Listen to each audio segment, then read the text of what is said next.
मशरिक़ वस्ती में जंग की आग तेज़ी से फैल रही है और नए मकामात को जला रही है। पहले आबनाए हुर्मुज़ के पास आग लगी हुई थी, हमले हो रहे थे, धमाके हो रहे थे, अमेरिका और ईरान आमने सामने थे और अब बहर अहमर बुरी तरह जल रहा है और वहाँ तिजारती जहाज़ों में आग लगी हुई है। हौसियों ने दो टैंकर्स को तबाह करने का दावा किया है जिनका ताल्लुक़ सऊदी अरब से था। वो सऊदी अरब का तेल लेकर एक्सपोर्ट की गर्ज से मुख्तलिफ़ ममालिक की तरफ रवां दवां थे। मेरा नाम अज़हर अली ख़ान है और आप देख रहे हैं आज की बात। बहर अहमर की तरफ बढ़ते हुए दो ऑयल टैंकर्स जो सऊदी अरब की बंदरगाहों से तेल भरकर जा रहे थे अपने डेस्टिनेशंस की तरफ, उनको हौसियों ने निशाना बनाया है और दो ऑयल टैंकर्स तबाह करने का दावा किया है। जिन दो ऑयल टैंकर्स को तबाह करने का दावा किया गया है उनका नाम एनसीलिया और लैला बताया जा रहा है। इनमें से एक की कन्फर्मेशन सऊदी अरब ने की है कि एनसीलिया नाम का एक बहुत बड़ा ऑयल टैंकर था जो तेल से लदा हुआ था और अपने डेस्टिनेशन की तरफ जा रहा था। उसको हौसियों ने मिसाइल मारकर तबाह किया है और उसमें आग लगी हुई देखी है। मुख्तलिफ जगहों पे फुटेजेस शेयर की जा रही हैं जिसमें समंदर में जलते हुए ऑयल टैंकर को देखा जा सकता है। हौसियों ने दावा किया है कि जब उन्होंने एनसीलिया और लैला नाम के दो ऑयल टैंकर्स को जो सऊदी अरब से ताल्लुक़ रखते थे उन्हें तबाह किया है तो उसके बाद कम से कम 10 ऐसे सऊदी अरब के टैंकर्स हैं जो सऊदी ओरिजिन से थे, जो सऊदी अरब से तेल लेकर चले थे, उन्होंने अपना रास्ता तब्दील कर लिया और उनको वापस जाना पड़ा। और इस तरह हौसियों ने ये बात बताने की कोशिश की है पूरी दुनिया को कि वहाँ पर बाब अल मंदब के पास नेवल ब्लॉकेड है, वहाँ पर जो जहाज़ आ रहे हैं उनके रेडियो चीख रहे हैं और वहाँ पर बहुत ज़्यादा एक कम्युनिकेशन के ज़रिए बता दिया गया है, पैगाम दे दिया गया है हौसियों की जानिब से कि कोई तिजारती जहाज़ जो सऊदी अरब से ताल्लुक़ रखता हो इस तरफ ना आए और अगर इस तरफ कोई आएगा तो उसको तबाह कर दिया जाएगा। इसके बाद बहुत ज़्यादा टेंशन बढ़ चुकी है। अमेरिका ने ईरान पर ताज़ा हमले किए हैं इससे एक वाक़े के बाद जो बाब अल मंदब के करीब हुआ, बहर अहमर में हुआ और उसके बाद उन्होंने मुख्तलिफ़ ईरान की साइट्स को, ड्रोन साइट्स को, मिज़ाइल साइट्स को और कम्युनिकेशन से जुड़े हुए कुछ मकामात जहाँ से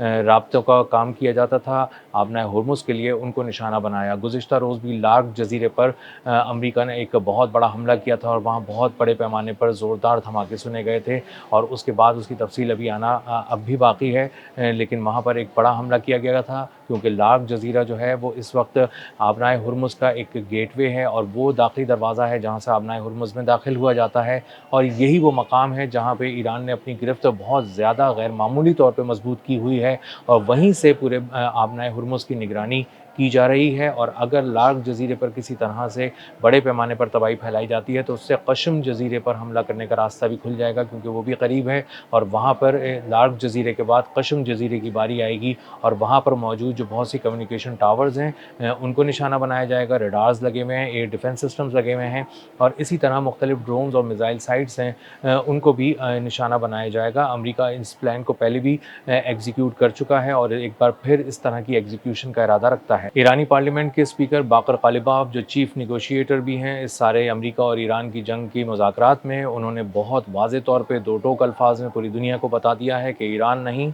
तो फिर कोई भी नहीं और अगर ईरान ट्रेड नहीं करेगा ऑयल तो फिर दुनिया में कोई भी ऑयल ट्रेड नहीं करेगा, किसी तक तेल नहीं पहुंचेगा और दुनिया की मईशत का पहिया जाम हो जाएगा। और उन्होंने दो टोक अल्फाज में कहा कि अगर इंफ्रास्ट्रक्चर को निशाना बनाया गया मज़ीद ईरान के अंदर तो फिर मुख्तलिफ़ जगहों पर इंफ्रास्ट्रक्चर को निशाना बनाया जाएगा और सिर्फ फ़ौजी तनसीबात को नहीं बल्कि बहुत सी ऐसी की साइट्स को निशाना बनाया जाएगा जहाँ से आवाम को बराह रास्त बहुत सारी सहूलियात मैसर होती हैं, जैसे पानी के ज़खायर हैं, जैसे बिजली घर हैं और दीगर ऐसी जगहें हैं जहाँ से आवाम जिनको हिट करने से आवाम बराह रास्त मुतासर होते हैं। ऐसी जगहों को निशाना बनाया जाएगा क्योंकि ईरानी आवाम भी इसी तरह के एक कर्ब से गुजर रहे हैं और वो बहुत ज़्यादा परेशान हैं क्योंकि बहुत सारी ऐसी जगहों पे हमले किए जा रहे हैं जिसके बाद पानी के ज़खायर पे हमला किया गया है, बिजली घरों पे हमला किया गया है और बहुत सारी इंस्टॉलेशंस पे हमला किया गया है, पुलों को उड़ाया गया है और बहुत सारे ऐसे मकामात को निशाना बनाया गया है जिससे बराह रास्त ईरान के शहरी मुतासर हो रहे हैं। इसीलिए अब यही दर्द बहुत सारे खत्ते के दीगर ममालिक में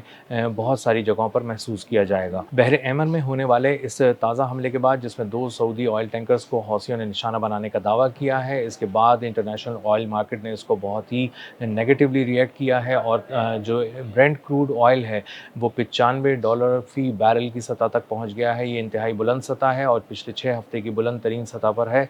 इससे पहले जब ये 95 पे गया था तो उस वक्त बहुत ज़्यादा टेंशन थी अमेरिका और ईरान के दरमियान درمیان بہت بڑے پیمانے پر حملے ہو رہے تھے اور اسی لیے انٹرنیشنل مارکیٹ میں جو تیل کی قیمتیں تھیں وہ بہت تیزی سے اوپر جا رہی تھیں، جس کے بعد جب کچھ حملے ان دونوں ممالک کے درمیان تھمے تو اس کے بعد آہستہ آہستہ تیل کی قیمتیں نیچے آتی دیکھی گئیں اور غیر معمولی طور پہ کم ہوئیں، اور اس کے بعد بہت سارے ممالک کے اندر جو پیٹرول کنزمپشن کر رہے تھے، جو تیل استعمال کر رہے تھے، ان تمام بزنسز نے، عوام نے اور ہر طرح کے اداروں نے بہت سکھ کا سانس لیا تھا۔ جو آبنائے ہرمز کی صورتحال ہے وہ بھی اس وقت بہت زیادہ کشیدہ ہے۔ وہاں پر امریکہ اور ایران کے درمیان ایک بہت زبردست ٹاکرا ہو رہا ہے، مختلف جگہوں پہ حملے کیے جا رہے ہیں امریکہ کی جانب سے کچھ ایسے مقامات پر جس کے ذریعے ایران کا زور آبنائے ہرمز پہ توڑا جا سکے، لیکن اس کے باوجود ایران کی گرفت مضبوط ہے، ٹریڈ وہاں پر رکی ہوئی ہے، کوئی جہاز آبنائے ہرمز کی طرف اپروچ نہیں کر رہا۔ ایران نے سختی سے کہہ دیا ہے کہ یہاں سے اب تیل بالکل نہیں گزرے گا، نہ اس کی اجازت سے گزرے گا، نہ اس کی اجازت کے بغیر گزرے گا، اور اسی لیے امریکہ نے اپنے حملوں میں بہت زیادہ شدت لے آیا ہے اور بہت ساری ایسی جگہوں پر حملے کیے جا رہے ہیں جہاں پر ڈرون سائٹس ہیں، جہاں پر میزائل سائٹس ہیں، اور جہاں سے کمیونیکیشن کے ذریعے آبنائے ہرمز پر ایرانی پاسداران انقلاب اپنا کنٹرول، اپنی گرفت مضبوط رکھتے ہیں، اور اگر کسی صورت میں ایرانی پاسداران انقلاب کو ہٹ کرنے کی کوشش کی جائے تو وہاں سے ڈرونز فائر کیے جاتے ہیں، میزائل فائر کیے جاتے ہیں، اور اسی لیے آبنائے ہرمز پر اب تک امریکہ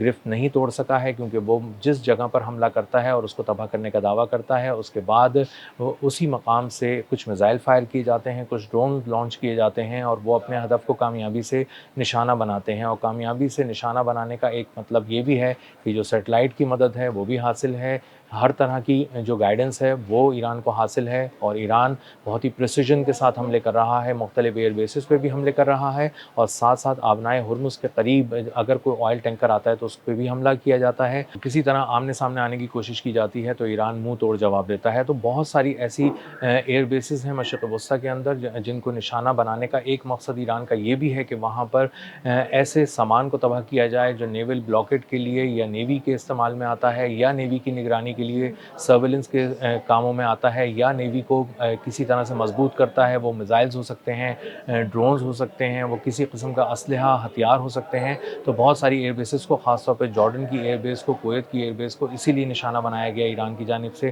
تاکہ وہاں پر حملے جو آبنائے ہرمز پہ لانچ کیے جا رہے ہیں امریکہ کی جانب سے وہ تھم سکیں، اور ان میں بہت حد تک کمی بھی دیکھی گئی ہے۔ بحر احمر کی اس ایپیسوڈ کے بعد کہ جس میں 2 آئل ٹینکرز سعودی عرب کے تباہ کرنے کا حوثیوں نے دعویٰ کیا ہے، یہ ایک غیر معمولی پیش رفت ہے جنگ کے حوالے سے، اور پورا خطہ اس وقت جل رہا ہے، اور اب اندازہ یہ ہو رہا ہے کہ جس لیول کی جنگ آبنائے ہرمز کے قریب دیکھی جا رہی تھی، بحر احمر میں بھی ایک گھمسان کی جنگ آنے والے دنوں میں دیکھی جا سکتی ہے۔ اب تک کے لیے اتنا ہی، ملتے ہیں اگلے ولاگ میں کسی نئی خبر، نئے تجزیے اور نئے زاویے کے ساتھ۔ اللہ حافظ۔